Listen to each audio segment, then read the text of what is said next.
2.5 বছর পর দেশে ফেরার আনন্দে ফেসবুকে স্বপ্ন যাবে বাড়ি আমার লিখে স্ট্যাটাস দিয়েছিলেন ওমান প্রবাসী মোহাম্মদ বাহারুদ্দিন।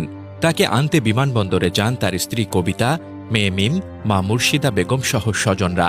বাহার দেশে ফিরলেন ঠিকই, কিন্তু দেশে ফেরার তার স্বপ্নটা রূপ নিয়েছে ভয়াবহ এক দুঃস্বপ্নে। বাড়ি ফেরার পথে তাদের বহনকারী মাইক্রোবাসটি রাস্তার পাশের খালে পড়ে যায়।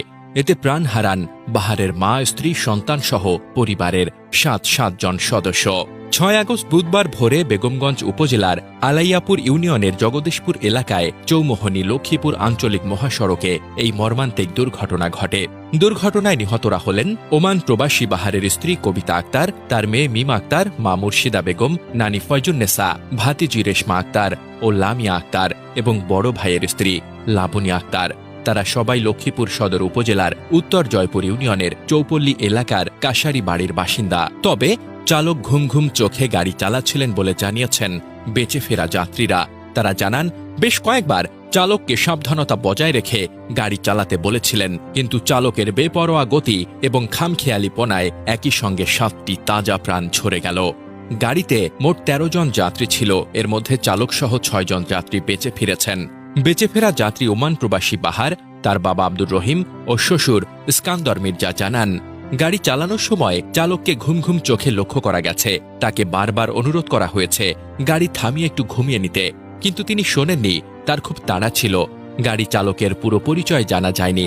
তার নাম রাজু বলে জানিয়েছেন তারা। ওমান প্রবাসী বাহারের শ্বশুর ইস্কান্দর মির্জা বলেন, ফেনীর মহিপাল এলাকায় আমরা যাত্রা বিরতি নেই। চালককে বলেছি 2 ঘন্টা গাড়িতে রেস্ট করে নিতে, প্রয়োজনে আমরা একটু পরে যাব, কিন্তু তিনি শোনেননি। তার খুব তাড়া ছিল, তাই দ্রুত চলে আসছেন। তার চোখে ঘুম ছিল, তাই গাড়ি নিয়ন্ত্রণ করতে না পেরে খালে নামিয়ে দেন। তিনি বলেন, দুর্ঘটনার পর আমি চালককে আটক করি, কিন্তু তার মালিক এসে তাকে নিয়ে যায়। ওমান প্রবাসী বাহার বলেন, চালক অসংলগ্নভাবে গাড়ি চালিয়েছিলেন।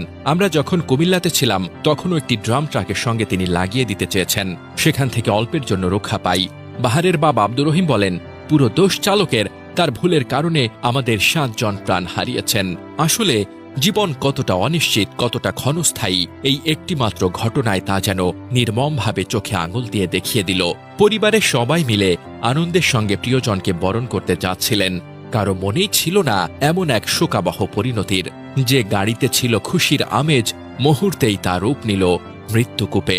ওমান ফেরত বাহারুদ্দিন বেঁচে গেলেও নিজের চোখের সামনে পুরো পরিবারকে হারিয়ে তার সেই বেঁচে থাকাই যেন এখন এক অভিশাপ। এই দুর্ঘটনা শুধু একটি পরিবারের নয়, পুরো সমাজের হৃদয়ে রক্তক্ষরণ ঘটিয়েছে। শোকস্তব্ধ মানুষ এখন একটাই প্রশ্ন করছে, এই কি ছিল তাদের নিয়তি? এই কি ছিল সেই প্রতীক্ষিত পুনর্মিলনের শেষ চিত্র? জীবন কিভাবে হঠাৎ থেমে যেতে পারে, কতটা গভীর শূন্যতা তৈরি করতে পারে, এই ঘটনা তার এক ভয়াবহ উদাহরণ।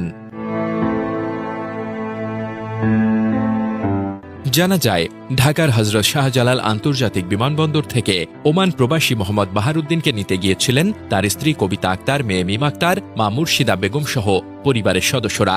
তারা লক্ষ্মীপুর সদর উপজেলার উত্তর জয়পুর ইউনিয়নের চৌপল্লী গ্রামের কাশারি বাড়ির বাসিন্দা।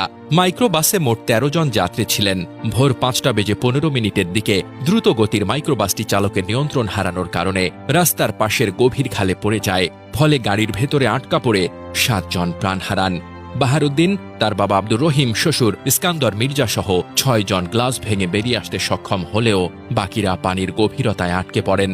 স্থানীয় বাসিন্দা শাহাদাত হোসেন ফাহিম ঢাকা পোস্টকে বলেন, ভোর 5:15 দিকে হঠাৎ দ্রুতগতিতে মাইক্রোবাসটি খালের পানিতে নেমে যায়। এর পরপরই চালক খালের পানি থেকে বের হয়ে পালিয়ে যান। বাহারুদ্দিন সহ 5 জন গ্লাস ভেঙে বের হয়ে আসতে পারলেও বাকি 7 জন গাড়ির ভেতরে আটকা পড়েন। তারা প্রায় 2 ঘন্টা পানির নিচে ছিলেন। আমরা ফায়ার সার্ভিসের কাছে ডুবুরি চাইলে তারা জানায়, এখানে ডুবুরি নেই। বেগমগঞ্জ ও মাইজদি থেকে 2টি ইউনিট এলেও তারা কাউকে উদ্ধার করতে পারেনি। পরে হাইওয়ে পুলিশের র্যাকার দিয়ে গাড়িটি ওঠানোর পর মরদেহগুলো উদ্ধার করা হয়। বাহারুদ্দিনের আত্মীয় মোহাম্মদ সুমন ঢাকা পোস্টকে বলেন, কিভাবে শোক সহ্য করব জানি না, পুরো পরিবারটা শেষ হয়ে গেল। এলাকায় শোকের ছায়া নেমে এসেছে। আজ বাহারের মতো হাজারো প্রবাসী প্রতিদিন দেশে ফিরছেন। কারো ঘরে হাসি বয়ে আনছেন, কারো ঘরে কফিন। আমরা আর কত লাশ দেখতে চাই এইভাবে? এখন সময় হয়েছে কঠোর প্রশ্ন তোলার। কে নিয়ন্ত্রণ করবে এই অনিয়ন্ত্রিত পরিবহন? কতজন মরলে আমাদের ঘুম ভাঙবে? কারা দেবে এই মৃত্যুর জবাব? প্রয়োজন এখনই কঠোর আইনি ব্যবস্থা, চালকদের প্রশিক্ষণ ও দায়িত্বশীলতা নিশ্চিত করা। অন্যথায় বাড়ি ফেরার স্বপ্ন এই দেশে একের পর এক রূপ নেবে ভয়াবহ মৃত্যু মিছিলে। আজ বাহার বেঁচে আছেন, কিন্তু তার জীবনটা আর কখনো আগের মতো হবে না। কারণ কেউ ফিরে আসে বিদেশ থেকে প্রিয়জনদের কাছে, আবার কেউ ফিরে আসে কেবল শোক, কান্না আর স্মৃতির ভার নিয়ে।